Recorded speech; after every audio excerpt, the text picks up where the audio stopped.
जय श्री कृष्णा। कार्तिक मास का समय वो समय होता है जब हम अपनी आध्यात्मिक ऊर्जा को अपनी चरम सीमा पर लेकर जा सकते हैं, अपनी तपस्या और साधना को तीव्र गति से बढ़ा सकते हैं, क्योंकि ये चतुर्मास का अंतिम मास है। इस मास में जितना अधिक से अधिक आध्यात्मिक जप, तप और दान दिया जाए और उससे जो पुण्य फल प्राप्त होता है, उसकी तुलना कहीं भी नहीं की जा सकती। और इसलिए इस कार्तिक मास के प्रत्येक क्षण को ध्यान पूर्वक, विचार पूर्वक व्यतीत करना चाहिए। विशेषकर आध्यात्मिक साधकों के लिए ये कार्तिक मास अत्यंत महत्वपूर्ण है, क्योंकि ये भगवान श्री कृष्ण और श्रीमती राधा रानी की कृपा प्रदान करने वाला मास है। इसी विचार के साथ आइए आज की कथा का श्रवण करते हैं। आइए आज की कथा आरंभ करते हैं। कार्तिक महात्म्य 22वां अध्याय। 22वें अध्याय की जब लिखने लगा हूँ बात, श्री प्रभु प्रेरणा प्राप्त कर कलम आ गई हाथ। राजा पृथु ने नारद जी से पूछा, हे देवर्षि, कृपा आप मुझे अब ये बताइए कि वृंदा को मोहित करके विष्णु जी ने क्या किया और फिर वह कहाँ गए। जब देवता स्तुति कर मौन हो गए, तब शंकर जी ने सब देवताओं से कहा, हे ब्रह्मादि देवताओं, जलंधर तो मेरा ही अंश था, उसे मैंने तुम्हारे लिए नहीं मारा है, यह मेरी सांसारिक लीला थी। फिर भी आप लोग सत्य कहिए कि इससे आप सुखी हुए या नहीं।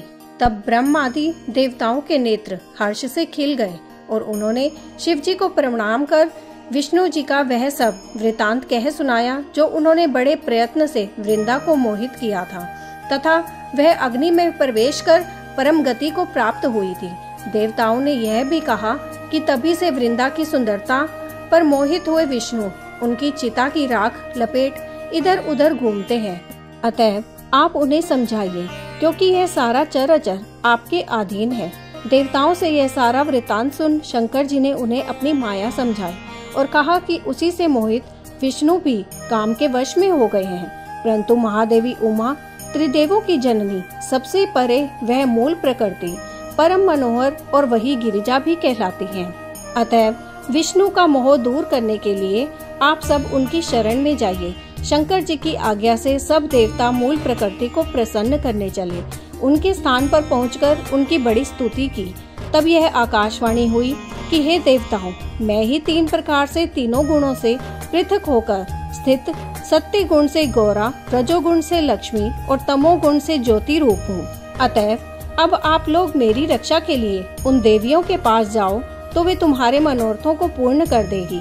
यह सब सुनकर देवता भगवती के वाक्यों का आदर करते हुए गौरी, लक्ष्मी और सरस्वती को प्रणाम करने लगे। सब देवताओं ने भक्ति पूर्वक उन सब देवियों की प्रार्थना की।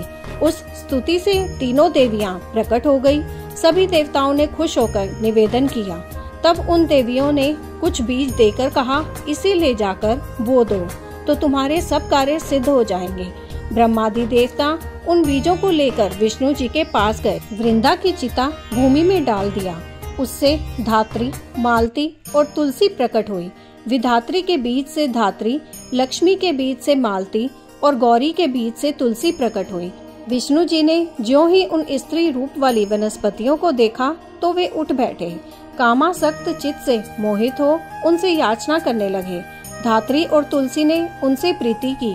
विष्णु जी सारा दुख भूल देवताओं से नमस्कृत हो अपने लोक बैकुंठ में चले गए। वह पहले की तरह सुखी होकर शंकर जी का स्मरण करने लगे। यह आख्यात शिव जी की भक्ति देने वाला है। कार्तिक महात्म्य का 22वां अध्याय यही पूर्ण हुआ।